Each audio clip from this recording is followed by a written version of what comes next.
Welcome to Openly Spoken, the podcast to help you show up, speak out, and be seen within your relationships, your work, and most importantly, with the relationship with yourself. In this podcast, we talk about all things self-love, relationships, sexuality, spirituality, and more. Hi, I'm your host, Celia Antonio, and I'm a women's sexuality and self-love coach, a mindfulness expert, and your cheerleader for your most grounded and expansive self-expression. You can connect with me on Instagram at self-expressedbabe, and for all of my guest episodes, there will always be links in the show notes so that you can find them online. I give my deepest thanks to you for being here and spending your precious time with me today.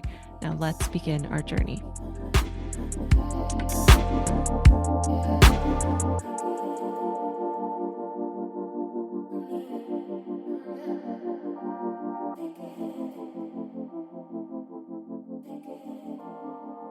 Hello and welcome to Openly Spoken. My name is Celia, and today is one of the very rare solo episodes for this podcast. And I am not recording video for this. Recording video for the solo episodes is like one of the things that's been hard for me to show up on solo episodes. Not that I don't like to be seen, but it's just all these added things with like lighting and angles and getting all ready. Like right now I'm just like not wearing makeup. My hair is not done. My hair is wet actually. And it's a rainy day. I don't feel like shining my ring light in my face. So we are doing audio only. And this year for this new season, after taking this break, I do want to have more solo episodes. And I would guess that most of them would be without video. It's just a way more relaxed feeling to show up with the solo episodes without turning any cameras on. So they might all be like this.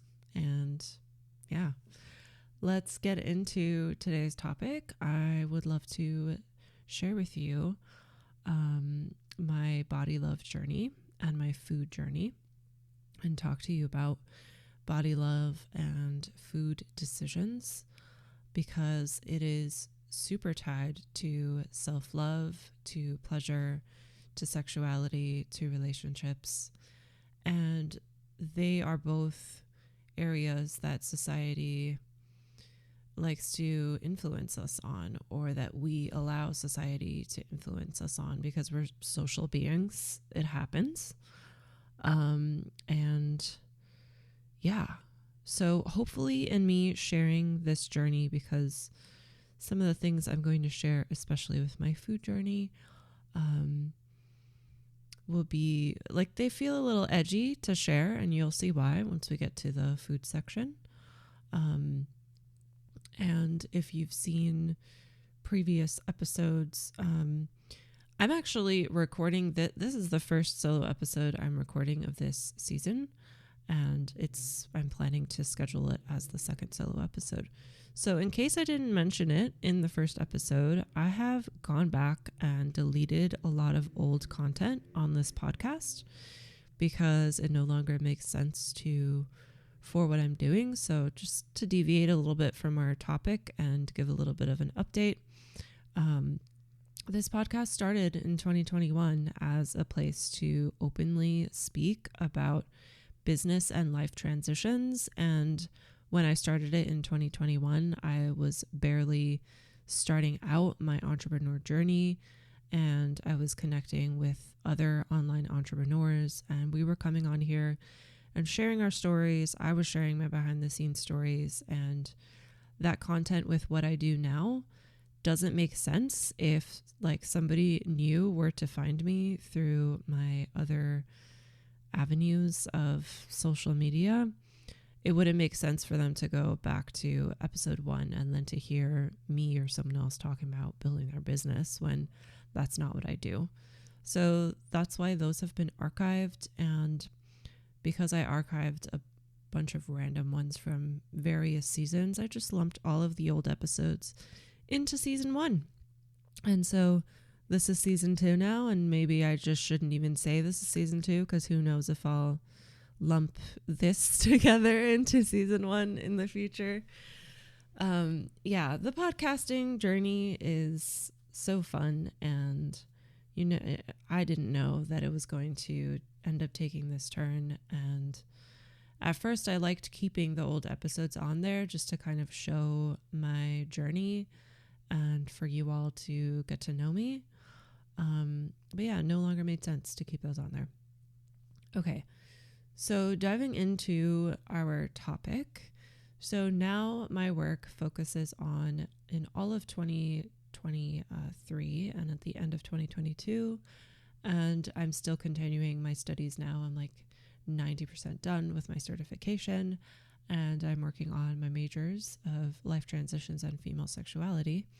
But I've been in a coaching certification program to coach around the topics of sexuality, love, and relationships. And body love, and also, food choices, it's tied with body love. It's what you're putting into your body, is such a big topic that I don't think is talked about enough in the spaces of relationship. It is, talked about in sexuality, but we're going to dive, I guess, a bit deeper with that today. So first I'm going to share with you my like food, and I thought the food section would be like separate at the end, but I think I'm going to share both, since they're both so interconnected. I'm going to share both of them at the same time, like where I am throughout my journey. So this journey starts in childhood. You would be surprised to know, because I am a white woman, but you would be surprised to know that I grew up eating Pakistani food because my mom got remarried when I was 2 or 3, maybe even 4. And my dad, I call him my dad because I've known him since I was a toddler, and he's the one who he raised me as his own. He is from Pakistan. And my mom learned how to cook all of those dishes. We also had my dad's mom and also his sister lived with us temporarily. We also lived with his sister temporarily at a certain time. So I grew up eating foods that were very flavorful, full of a lot of spice, like very spicy foods. Lots of stews and lots of meats.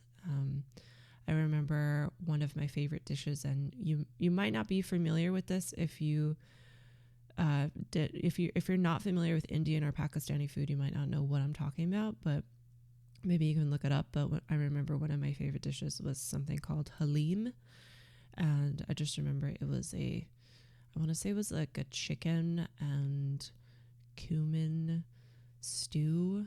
I'm sure I had other stuff in there as well, but I thought it was really good. So I grew up with very flavorful food in my house, and the home I grew up in, my parents were definitely in survival mode, and we always had we always had clothes, we always had food, we always had a home. And my parents were in survival mode. So the need that was not met for me was emotional needs. And so as a child, having these like flavorful foods, it was a really great way for me to like escape. And I vividly remember just like really looking forward to meal times. I do remember there were some foods like I really didn't like even to this day, I don't like the sweets. Like the Pakistani and Indian sweets, they're very sweet. I think it's definitely an acquired taste. My brother likes them, and I don't think my sister likes them. But yeah, very sweet. And growing up with food as an escape, I remember once I got older, I started like restricting food, but we're getting a little ahead of ourselves.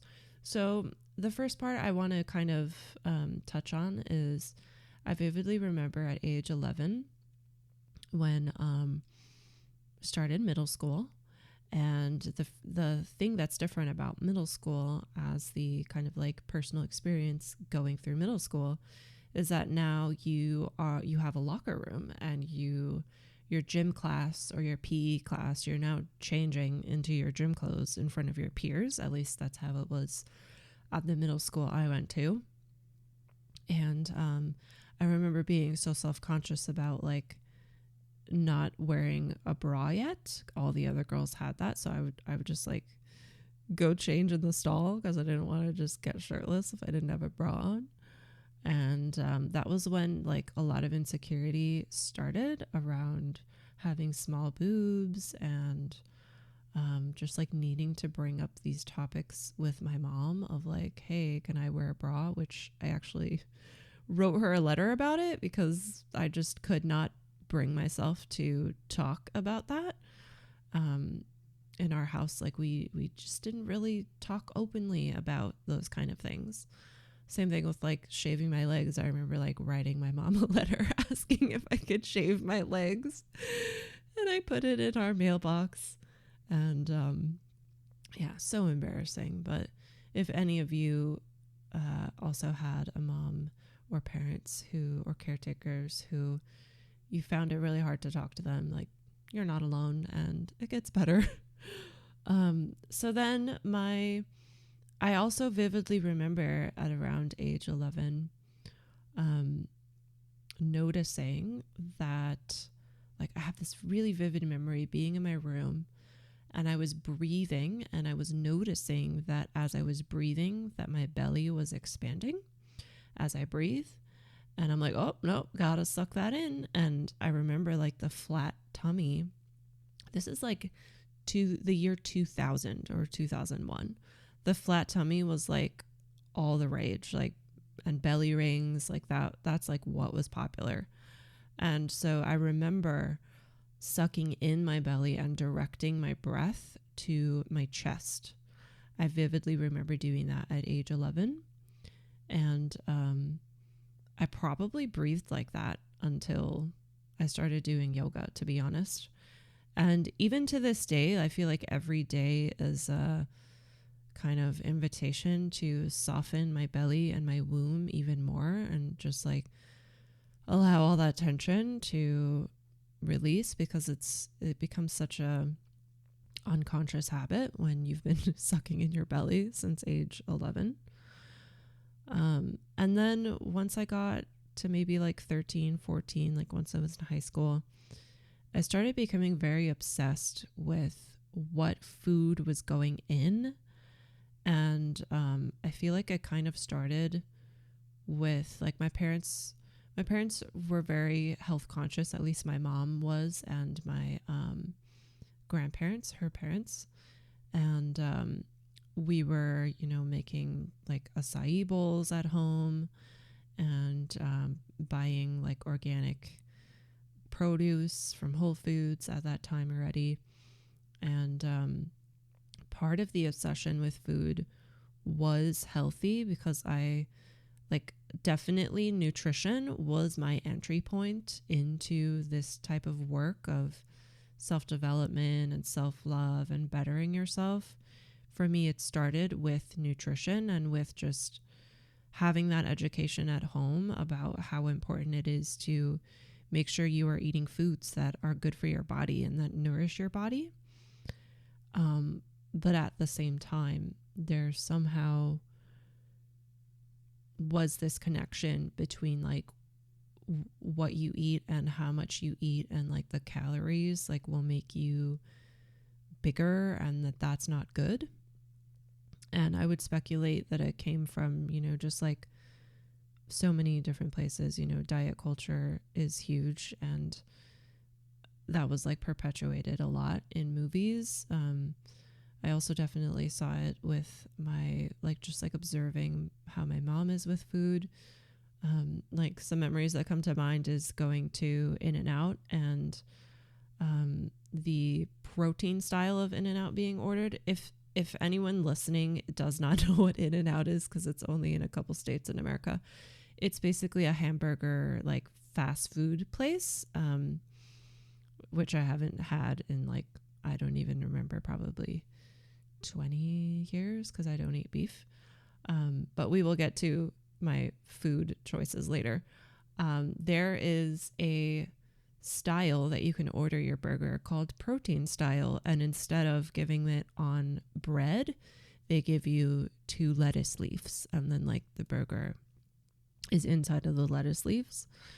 And my parents also at that time, when I was like around 13, even when I was like 11, 12, because we moved from a place in California that was a little bit more inland in LA, and we moved to a coastal city.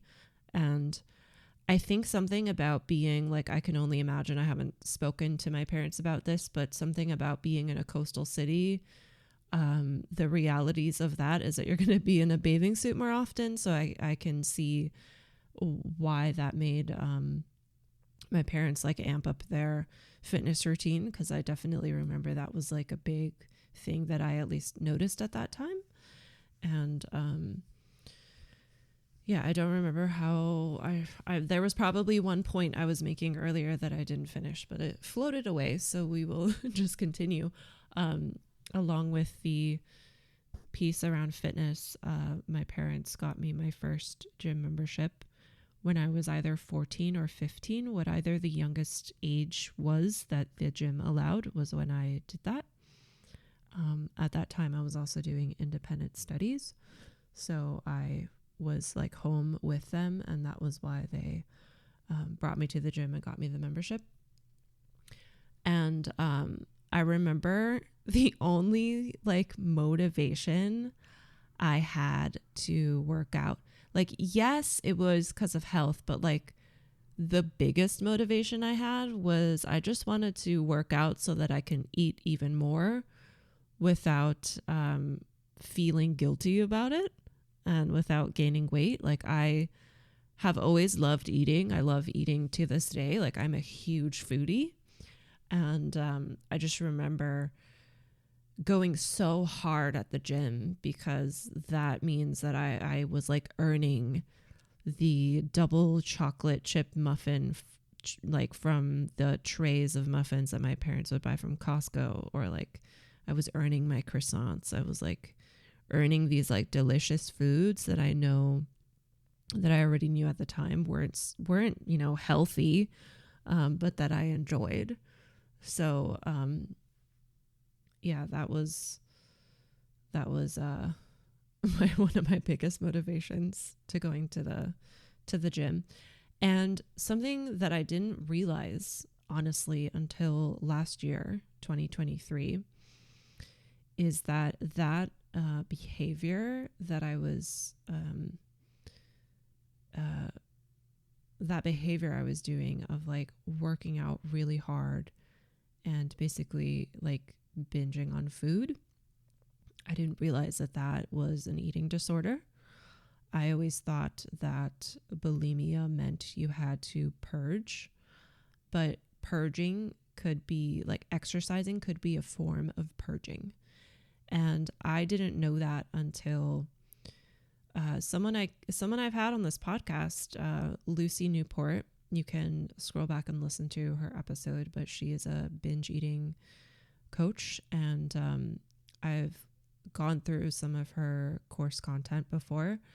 So it was her who like kind of gave me the curiosity to read into it more, because I definitely, when I found her work, I wanted to know more about her work just because we became friends, and I want to be able to support her. And if I ever have clients who would want support from a binge eating coach, like I would know what her work is like. And at the same time, I recognize that even to this day, I do fall into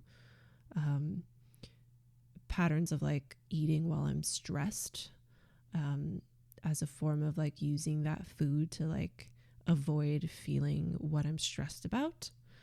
So she gave me some curiosity to read up a little bit more about eating disorders. And also I read in 2023, oh, what's her name? That girl from iCarly. J starts with the J, I think. She has a book called I'm Glad My Mom Died. Jenny McCurdy. Jeanette McCurdy. Jeanette McCurdy. I don't know if she goes by Jenny. But she has a book called I'm Glad My Mom Died.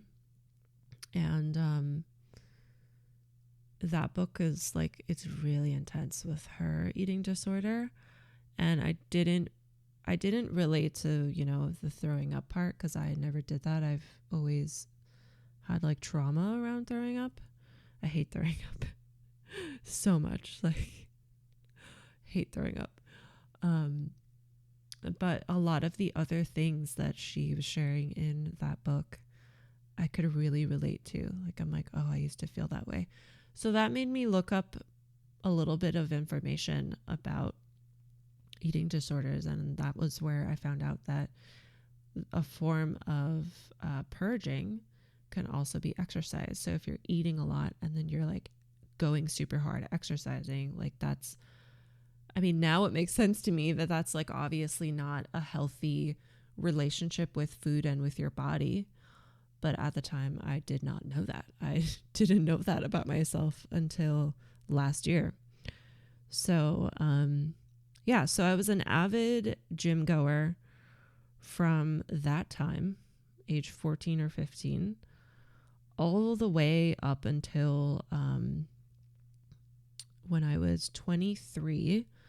I graduated from university with my Bachelor of Fine Arts degree in fashion design, and I was working in the fashion industry as a custom gown pattern maker. And it was super stressful. It was a very stressful environment. I was grossly underpaid. It was a toxic environment. And I was really stressed out about it. Like, I not only was my environment stressed out, but I was just like kind of battling with how I had worked so hard, for lack of a better word. I had worked so hard to pay my way through school and sacrificed so much to get my degree. And I was just kind of battling with like, ooh, is this really what I want? And also just like regretting that I didn't switch my major halfway through to graphic design, because halfway through we started taking like more of computerized design classes, because that is a part of fashion design. And I'm like, ooh, I love this. Maybe I should switch. But I was already, you know, when you're paying for it yourself, it's hard to walk away. For me, it was hard to walk away from like, oh, but I'm halfway done and I've paid for it. If I switch majors, then like there are all these classes I paid for essentially nothing. So I was just kind of battling with like regretting that decision of not listening to myself and of just like powering through my fashion design degree, and then now being in the industry and being like, fuck, I don't know if this is meant for me. So I, at my gym that I had a membership to at that time, they offered classes and they offered a yoga class, and I was like, let me go to yoga. I've always heard that that's great for stress. And I went to that yoga class. That was my first yoga class, like at a gym, and it honestly was not great. It was okay, but it wasn't great because it was in a gym. So the environment wasn't very relaxing. And so then I began to search for studios. And at that time, I really didn't have a lot of money to invest in yoga. So I somehow found free yoga that was happening on the beach. And at this time I was living in Miami, and the free classes were happening on Miami Beach. They still do this to this day. If anyone listening lives in Miami Beach or near Miami Beach or is planning a vacation to Miami Beach, on 3rd Street, right on the sand in South Beach. I don't know if the time is still the same as how it used to be, but back when I lived there, it was every day at 7 a.m. and at 7 p.m. there was a free class right on the sand. And so I decided to go to that 7 a.m. class before work. I was working 9 to 5. Like my pattern making job was a 9 to 5 Monday through Friday job. So I trekked it all the way down to Miami Beach like a crazy woman. And that class, I can see now how it completely changed my life. It was definitely a pivotal point in my life, because it led to me having a completely different relationship with my body, completely different relationship with food. But in the short term, like at the time in the class, I had this deep feeling of I am meant to be here and I feel like I belong, and I like have never felt that before. Like it was my first time feeling like I was exactly where I needed to be in this very moment. I that's the only way I can explain how that feeling felt. And also being a 7 a.m. class in the fall, I want to say it was like October. It was dark when I first got to the beach, and the sun was like coming up as we were doing our asanas. And it was just so beautiful, like reaching your arms up in Warrior One and looking up to your fingertips, and the sky's just like pink and peach, and you can hear the waves softly crashing. And like I feel like I'm there now when I explain it to you. And yeah, the yoga ended up like I went there. I kept coming back to that class, and I found that there was a teacher that taught, I think he was teaching on Mondays and Fridays, that I really liked. And him and his partners, who I ended up training in their yoga teacher training to become a yoga teacher myself, like a couple years later. But with yoga, I kind of like, I didn't completely stop going to the gym, but like with yoga, I noticed how much core strength was being built in a more gentle way, and how much more peaceful I felt, and how much more in my body I felt, and how much more I was like paying attention to the things in my life that I didn't that I didn't actually want, but was kind of like settling for. And you know, that was my career. It was also my relationship at the time. And I think that was the first time that I let go of dieting so hard and being so focused on having that flat stomach and having the 6-pack abs. And I started looking at my body in a completely different way. And I started looking at my body as like a home. It's this home that my soul lives in. It's this home that allows me to have all of the experiences that I have. And it's a piece of the earth that I get to borrow while I'm alive here as this human. And that completely changed my own like judgments and my own trying to like mold my body in to fit this certain, like instead of me molding my body like it was clay, I was now just like allowing the creation of my body to be as it was, and to love her as she was, and to celebrate her as she was, and to also start to feel safer in her. And that created like feeling safe in my own desires and in my own voice. And by following those desires and using my voice, I was able to quit the job I was at, and that 6-year-long relationship that I was in at the time that was just not right for me anymore. I don't think it was ever right for me, but I do believe that in our journeys, every little piece, every little experience, and every human that we come across teaches us something. And I learned a lot about myself and about what love, true love, does not look like in that relationship. And I'll have my relationship journey as a separate podcast. But to go back to our topic, I guess now we can talk about the food journey. So when I signed up to be a yoga teacher, one of the requirements of our training was that we were to be vegan. And I'd become vegetarian at like, I want to say 15 or 16. It was very like common. Like not only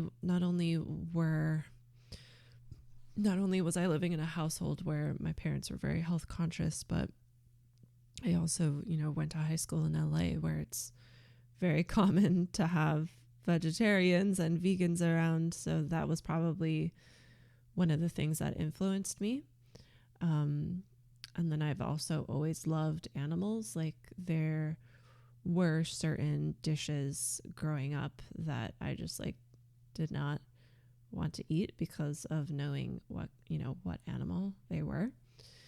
So I was vegetarian from around age 15, and I actually stopped being vegetarian when I broke up with this 6-year-long relationship, which I'll share more details about in a separate episode where I share my relationship journey. Maybe that'll be the next solo episode.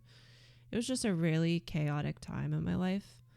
And when I left my fashion design job, I went back into working in food service, and I was a waitress. And it was really difficult to eat off of the menu of where I was working at and to be vegetarian. And I was working so many hours that it was hard to feed myself. So I started eating chicken then. I think chicken. I don't know if did I eat beef? I don't remember if I did. I definitely ate chicken. Like I definitely was eating like wings and stuff. Yes, I did eat beef. I'm remembering now. I definitely ate like a couple of burgers from that place. And so that lasted, like that little dip into the dark side, so to call it, lasted for, I want to say like 4 months until I was in this yoga teacher training and it was required to be vegan. And I was actually really excited about it because when I was vegetarian, I always wanted to be vegan, but I thought it would be too hard because I've always, this whole time since I was 15, wasn't consuming dairy. My body just doesn't agree with dairy. And I was always very curious about how to cut out other foods as well. So within yoga teacher training, I learned, like I went into it like, oh, I can't have these foods and those foods. But I came out of it with like, oh, there's so many different like veggies and legumes and fruits and nuts, and there's a whole array and abundance of food that I like didn't know about before the yoga teacher training, because they really trained us to put our focus on like, yeah, but what can you eat? And we had, I think, only maybe one lecture about veganism. Like we had a little bit of guidance on some meal planning and all of that stuff. And yeah, so just a little for anyone wondering about like why did your yoga teacher training have you be vegan? Yoga is not just about stretching. There's like a whole philosophy behind it. And the very first teaching in yoga, that's like the base of all yoga, is called ahimsa, and it means nonviolence. And some practitioners choose to have nonviolence mean that following a vegan diet is the ideal thing to do, because then there isn't an animal dying for you to be nourished. And there was an episode on this podcast that I recorded in, I want to say 2022, and it was with Lavina. I'll link that episode in the show notes along with the binge eating episode.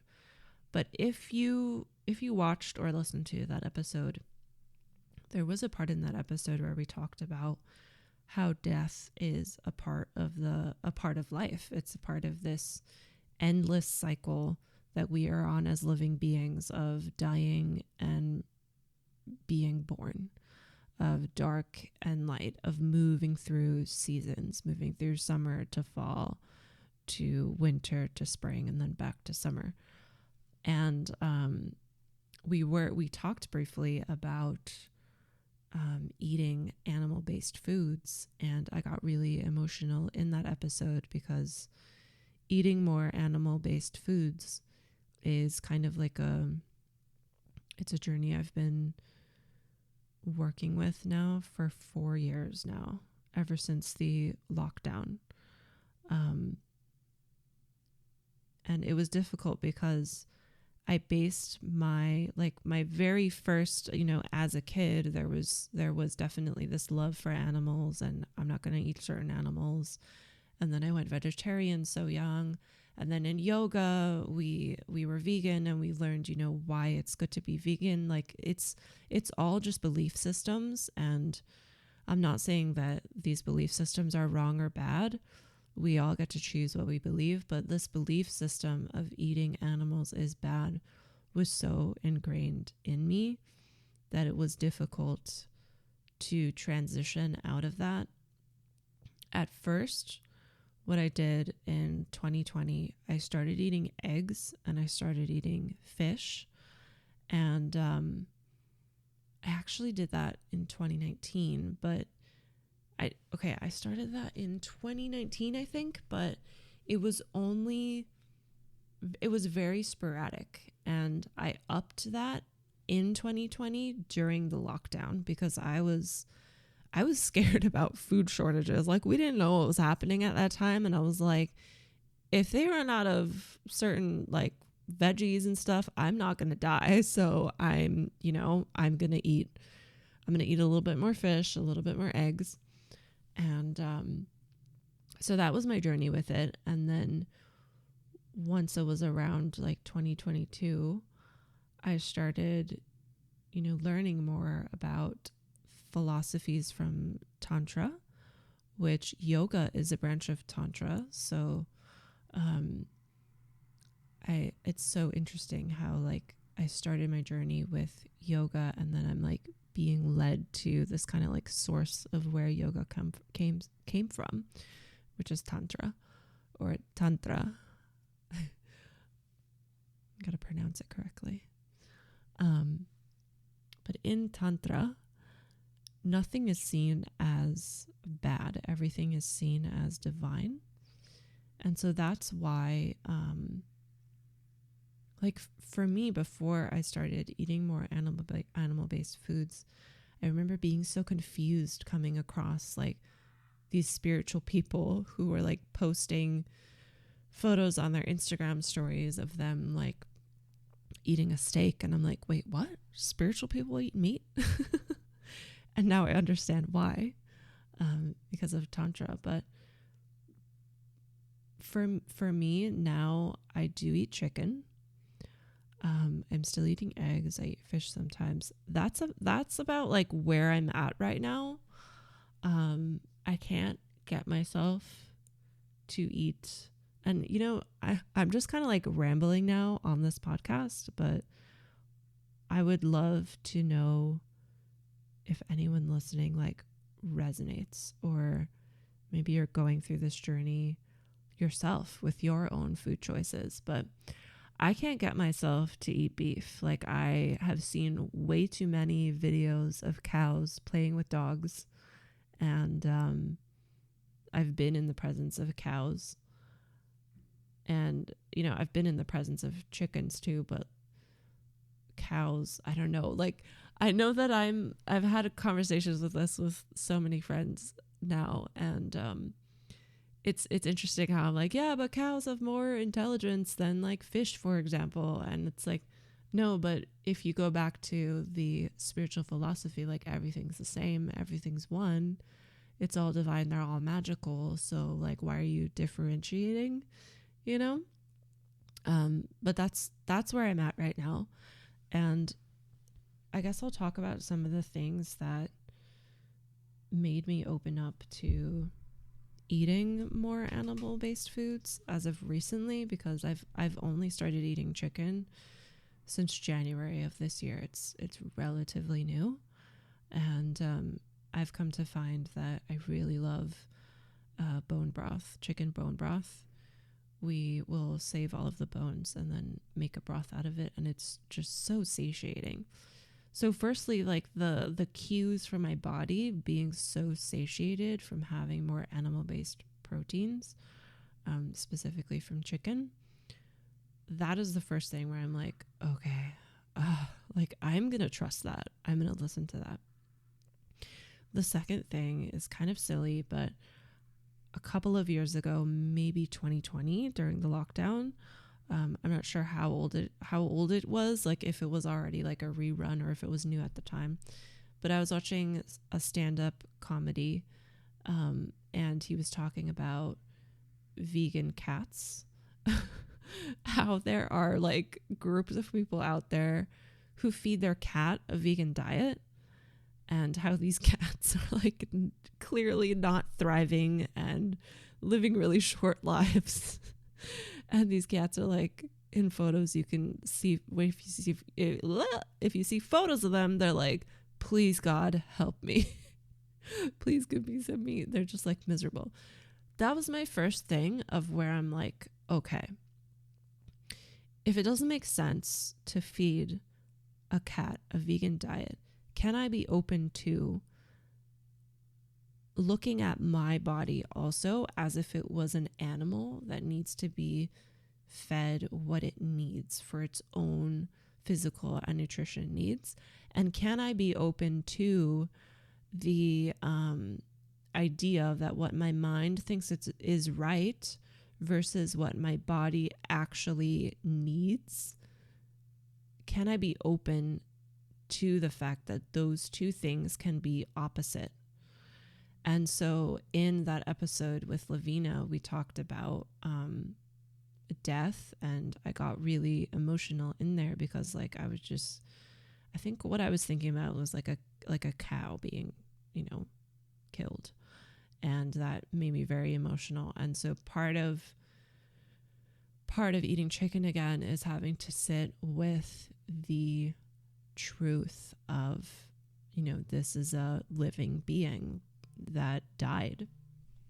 And I'm getting a phone call. Okay, we are back. Yeah, so I had to sit with the truth of death and of my consumption being like playing a part in the death of another being. And what's interesting that came up is like there's so many people out there on, like I don't know if I'll get hate for this episode, but I've seen so many posts on social media where someone is sharing their story about how they used to be vegan and now they're not vegan, and they usually get a lot of hate because of this death piece. But what I discovered as I sat with this truth of death is that most people who are shaming others in their food choices, first of all, it's their body. They get to choose what they put in it. I do understand that it's more than that though, because when you're very passionate about animals and not having factory farmed meat, for example, like you want to use your voice for that cause. I totally get that. But the interesting I found with sitting with death, and people are not going to like this, like I'm almost hesitating to say this, is like how much of our everyday life is actually pretty violent. Like, for example, right now in my office, I am looking straight ahead and I see a bookshelf, and every one of these books used to be a living tree that birds probably lived in, that mycelium probably received, you know, some sort of symbiotic, nice relationship with. So there you go. There's some violence there. And the bookshelf is made out of wood that, you know, that also was a living thing. I guess wood is not vegan. It is, because it's not from animals, but it's also life. Like, see, this is the thing. Like, it's I feel like death is unavoidable. And I'm not saying just, you know, go out there and eat burgers every day from, you know, factory farmed meat, and you know, that's also a very privileged position to be someone that's like, oh, I'm gonna sustainably source my meat from so and so farm. I'm just saying to really sit with the truth of where your food comes from, and see if you can allow that to bring more sacredness to your meals, and to bring more sacredness into your body, because it's showing you that, you know, life is this continuous life and death cycle, and between life and death there's growth, and, you know, your body's being gathered over time from earth, you know, from the plants and the animals and the sunshine and the water from earth. And yeah, now I'm getting really woo woo over here. Yeah, I hope you enjoyed today's episode. Is there anything else I want to say about food? Yeah, I do want to say just like 2 more things about food. So another thing for me that has kind of led to me being more accepting of eating more chicken and breaking away from this identity of being, I mean, my diet still is very plant-based, and a lot of my meals are still vegan. And but still, you know, like there's this dialogue that comes up that's like, oh, what you're doing is bad. But that's what I've really sat with and worked through for like 4 years. So in case it's not clear, I am not available for any nutrition advice. And if you want to shame me, I'm also not available for that. You can go ahead and do that, and there won't be any response. But 2 other things that have kind of shaped my kind of, I guess, acceptance of this is, firstly, being in a chapter of my life where I'm starting to think about having a baby, and thinking about how that child will grow inside of my body. And I need adequate nutrition for that. And so just kind of like researching, and, you know, I even hesitate to say that because there are people who are like, yeah, but you can get everything just out of plants. And I don't feel comfortable being vegan while I'm pregnant. That is my choice that I stand by. And then one last thing that I found out maybe a month ago, or like 3 weeks ago. This is going to sound like, I don't mean to make fun of people, but I think this sounds really crazy to me. And I was like, okay, I don't want to be in this group.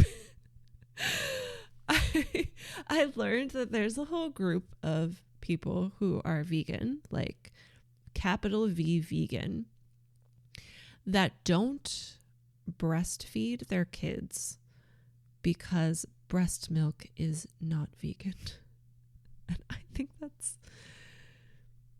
that's a little crazy. Like, every mammal is breastfed. That's what being like mammal, the word mammal is from mammary glands. And like, when I heard that, like, that there's a group of vegans who are so vegan that they don't even breastfeed their kid, I'm like, oh, okay, Okay, I don't feel bad about not being vegan because that is just a no for me. Yeah, so that is my body love and food journey. Body love and also like owning your body, owning your food choices is a huge piece that can definitely have such a big, profound impact on your self-love, on the amount of pleasure you are able to feel in life, both through everyday like mundane things and also within intimacy. And because all of that is strengthening your relationship with yourself, it's also going to strengthen all of your relationships, because your relationship with yourself is that base relationship that all other relationships are based on. So if this is something that you want to explore, like if you are someone listening to this who wants an expansion in self-love, in pleasure, and in relationships, and maybe body love is one of the topics that you have a hard time with, and you are desiring one-on-one support, I am now offering one-on-one coaching.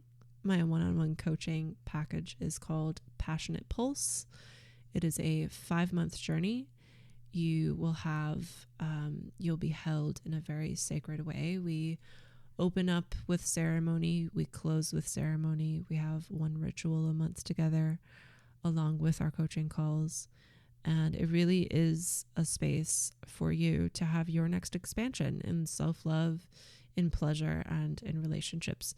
So if that's something that you desire, there's going to be a link in the show notes to have a call with me.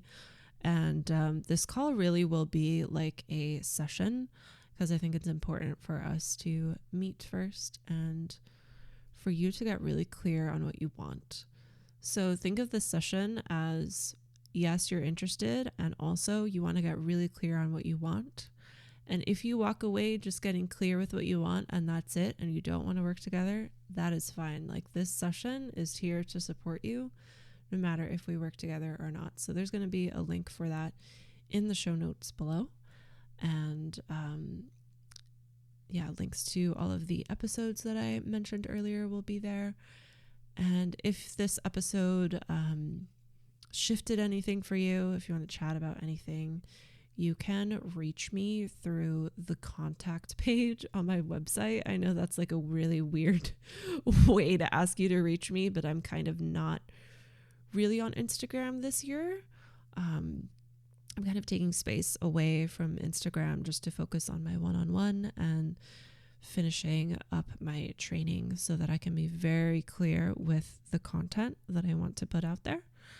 And so the best way to reach me is through my website. You can also, on my website, I have a resources page that has a ton of different self-love resources, and that adds you to my newsletter. And my newsletter and this podcast are the only two places where I am creating content this year. So definitely connect with me over there on email. And that concludes our episode. And I thank you so much for listening today. Bye.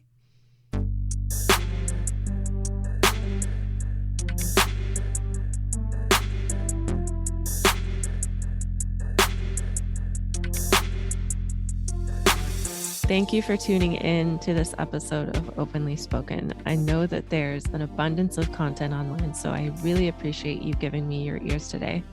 If this episode shifted something for you, please share this with a friend and/or write us a podcast review if you're listening to this on iTunes so that more people can find this. If anything shifted for you from this episode that you want to have a conversation about, I would love to hear from you. Just send me a DM over on Instagram at selfexpressbabe, and that is in the show notes. Thanks again for tuning in, and I'll see you next time.